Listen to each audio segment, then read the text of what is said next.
राधे भैया। सभी ड्राइवर भैया, यात्री ध्यान दें, यहाँ से चलना है शेषनाग जी के दर्शन करेंगे, शुरू में शेषनाग, उसके बाद में चलेंगे ब्रह्मा जी का मंदिर, फिर स्वामी बाबा, नीलनवन बिहारी, नाग जी, बच्चवन, देवी आदर्श।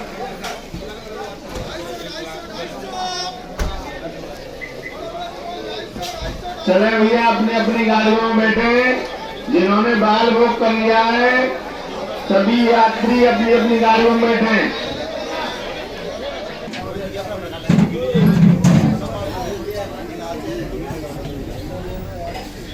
और एक घुमा जाने का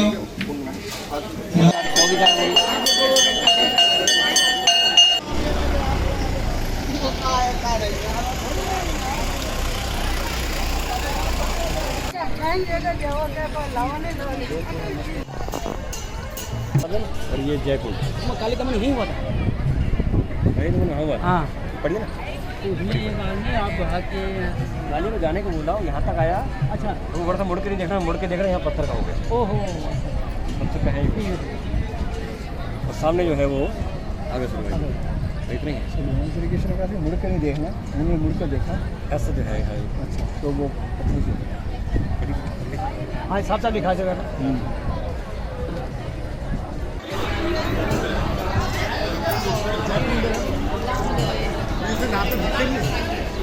पानी के छींटे मार लिए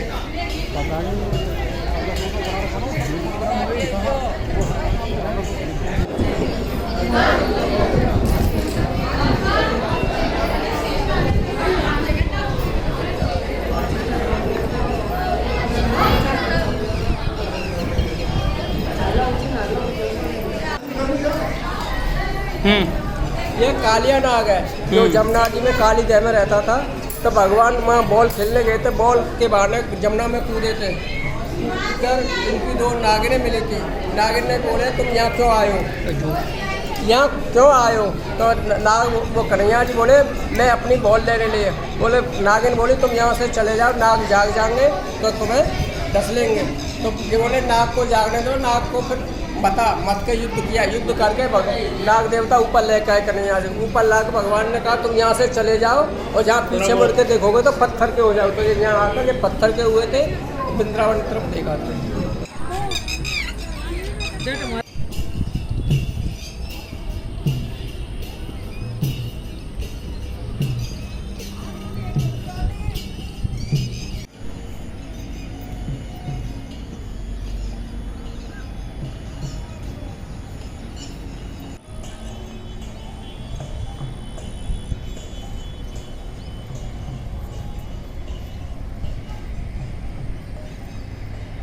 कृष्ण हरे कृष्ण कृष्ण हरे सल भगवान की, बाके बिहारी लाल की, राधे रानी की।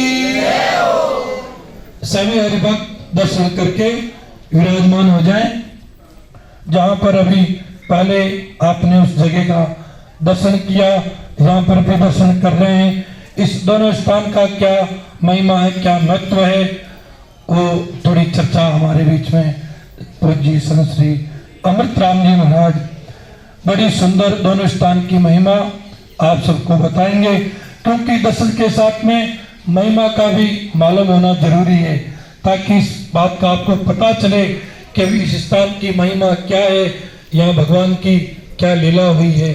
आइए पूज्य श्री अमृत राम जी महाराज के द्वारा मेरा वृंदावन बिहारी लाल की, ब्रज वृंदावन धाम की, राधे रानी सरकार की, गोवर्धन नाथ की, ब्रजमंडल धाम की, ब्रज यात्रा की, सब संत हरि भक्तों की, दिव्यानंद की। ठाकुर जी की कृपा से, राधे रानी की कृपा से आप हम सभी ब्रजमंडल के दिव्याति दिव्य स्थानों का दर्शन, स्पर्श, सेवन कर रहे हैं।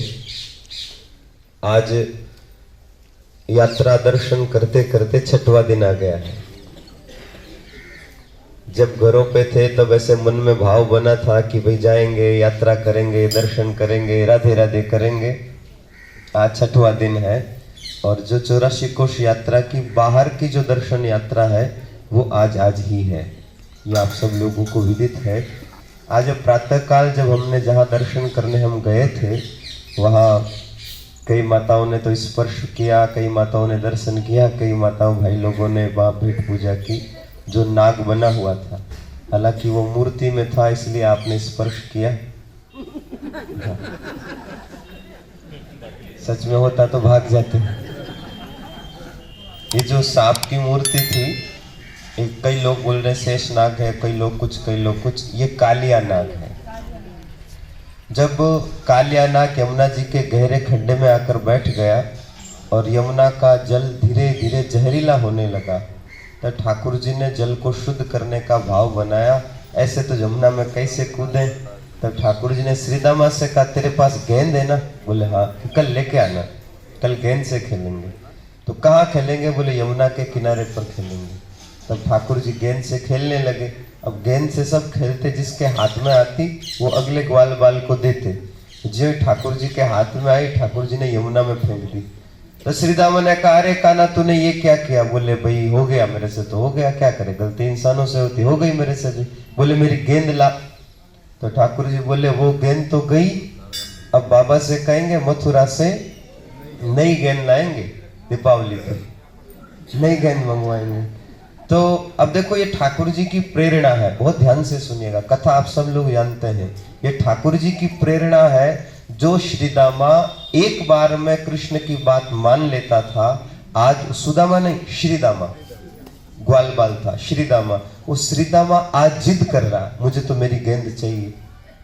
कभी जिद नहीं की, आज जिद कर रहा क्योंकि उसके अंदर ठाकुर जी प्रेरणा कर रहे हैं। तो एक भाव हमेशा स्मरण में रखना चाहिए, हमें कोई बड़े बुजुर्ग पूर्वज कोई आज्ञा देवे तो ये ना समझे कि ये हमको ऐसा कह रहे, बल्कि ये सोचना चाहिए इनके भीतर ठाकुर जी प्रेरणा कर रहे हैं तो हमें इनकी आज्ञा का पालन करना चाहिए। तो अब वो ठाकुर जी प्रेरणा का, वो जिद करा मुझे तो मेरी वाली चाहिए। अरे भाई तेरी गई, बाबा से कहूंगा दूसरी, नहीं मुझे तो वही वाली चाहिए। बार बार जिद किया, वही वाली चाहिए। और ठाकुर जी ने ऐसा क्यों किया? ठाकुर जी ने ऐसा इसलिए किया, बाई चांस नंद बाबा गुस्सा हो जाए और कान पकड़ के कहे क्यों रे काई को यमुना में कूदा, तो मैं कह दूंगा मेरा मन थोड़ी था, इसने जिद की इसलिए कूदा। तो अब ठाकुर जी अपने हाथ में कुछ नहीं लेते। तो ठाकुर जी ने कहा ठहर, रोता क्या है, रुक अभी लेके आता हूँ। तो कमर में दुपट्टा बांधा, कदम के पेड़ पर चढ़े, यमुना में कूद गए। ये कथा आप सब लोग जानते हैं। फिर जब नाग पत्नियों ने प्रार्थना की कि इनको मार के हमको क्यों विधवा कर रहे हो, तो भगवान ने कहा देख कालिया, तेरी मौत तो लिखी हुई थी, लेकिन तेरे लिए इन सब ने प्रार्थना की, इसलिए तुझे प्राण दान दे रहा हूं। पूज्य स्वामी जी महाराज कहा करते थे प्रार्थना में बड़ी ताकत है, प्रार्थना करते रहना चाहिए। हम लोग भी प्रार्थना करते हैं, पर हमारी प्रार्थना में एक कमी है, हम केवल हमारे लिए प्रार्थना करते हैं। हमें निरोग रखना, हमें बाप जी सुख शांति कर जो, जैसे हम केवल हमारे लिए मांगते हैं। शास्त्र कहता है जब भी प्रार्थना करें, सर्वे भवन्तु सुखिनः, सर्वे सन्तु निरामया, सर्वे भद्राणि पश्यन्तु, मां कश्चित् दुःख भाग् भवेत्। सबके लिए प्रार्थना करनी चाहिए। अब आज 6 दिन तो हो गए, कल 7वां दिन है। अब जहां भी जिस मंदिर में भी प्रणाम करने जाए, माथा टेके, तो सबके लिए प्रार्थना करें। राम जी सबका भला करे, सबका भला करे, सब निरोग रहे, सब सुखी रहे, ये प्रार्थना करें। तब भगवान ने कालिया नाग से कहा चल यहाँ से चला जा, तेरी पत्नियों के कहने के कारण तुझे प्राण दान तो मिला, यहाँ से चला जा। तो उसने कहा मैं कहाँ जाऊंगा, जहाँ जाऊंगा मुझे गरुड़ जी मार डालेंगे। तो भगवान ने कहा तेरे फण के ऊपर मेरे चरण चिन्ह अंकित कर देता हूँ, फिर तुझे किसी से कोई डर नहीं है। बोले ठीक है। अब वो झुका, ठाकुर जी उसके फण के ऊपर चढ़े और तांडव नृत्य किया, बांसुरी वेणुनाद किया, और फिर कहा कालिया तू यहाँ से चला जा। बोले ठीक है चला जाता हूँ। तो भगवान ने कहा देख तुझे एक बार ही मौका मिलेगा, तो यहाँ से चला जा, जाते जाते पीछे मुड़ के मत देखना। अगर कहीं से भी पीछे मुड़कर देख लिया तो पत्थर का बन जाएगा। तो कालिया नाग वहां यमुना के गहरे जल से रवाना हुआ। तो कालिया ने चलते चलते मन में सोचा, अब तो यमुना से बहुत दूर आ गया हूँ, अब तो शायद किसी बात का डर नहीं है। तो कितना आ गया एक बार देखूं तो सही। देखने के लिए जो ही पीछे मुड़ा कि वो पत्थर का हो गया। तो आप जहाँ दर्शन करके आए हैं वहां वो कालिया नाग पत्थर का बन गया। वहीं से उसने घूमते घूमते पीछे मुड़ के देखा था। तो पहले सब लोगों ने यहाँ सोचा कि क्या पता ये मन गढ़ंत कहानी होगी। तो जैसे भी से खुदवाई की, खूब लंबा खड्डा से खोदते गए वो कालिया नाग का शरीर ऐसे पत्थर का बना हुआ मिलता गया। तो फिर कहा बोले ये बात गलत तो नहीं है, ये बात सच है। तो खड्डे को वापस भरा और केवल दर्शन करने के लिए वो स्थान वहां पर रखा। तो देखो अब कालिया नाग का दर्शन किया, हमें क्या फायदा हुआ कालिया का दर्शन करके? हमें क्या मिला? हमें ये बात सीखनी चाहिए। पहली बात तो ये कि उसके ऊपर भगवान के चरण चिन्ह है, इसलिए वो दर्शन के लायक बन गया। भगवान के चरण चिन्ह है इसलिए दर्शन के लायक बन गया। तो आप सब हरि भक्तों से प्रार्थना है कि ये जो अपना ललाट होता है ना, ये भगवान का चरण स्थल है, इसलिए ललाट को कभी सूना नहीं रखना चाहिए। ललाट पे हमेशा तिलक धारण करना चाहिए। सब हरि भक्तों को तिलक धारण कर, माता बहना बोलते हैं तो टिकिया लगाते हैं। अभी पहले जहाँ कथा हुई थी वहां भी हमने कहा था कि टिकियों की शुरुआत तो मान लो 100 साल 200 साल पहले हुई होगी, इससे पहले तो टिकिया बनती नहीं थी।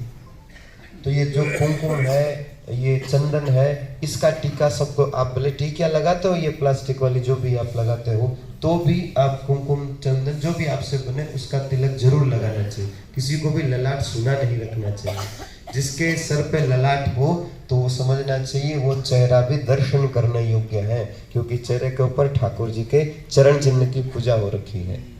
दूसरा ये भाव है कि भगवान ने आज्ञा दी थी कि पीछे मुड़कर मत देखना। भले ही भगवान के चरण चिन्ह हो, पर उसने आज्ञा का पालन नहीं किया तो पत्थर का बन के रह गया। इसलिए संत, माता पिता, गुरु और शास्त्र, इन चारों की आज्ञा का हमेशा पालन करना चाहिए। हम लोग क्या सोचते हैं, अब वो है ठीक है, आज्ञा है तो क्या हो गया, अब अपने हिसाब से चलेंगे, अपने हिसाब से चलते तो हिसाब किताब खराब हो जाता है। हाँ, अपने हिसाब से नहीं चले, जैसी आज्ञा मिले वैसे आज्ञा का पालन करना चाहिए।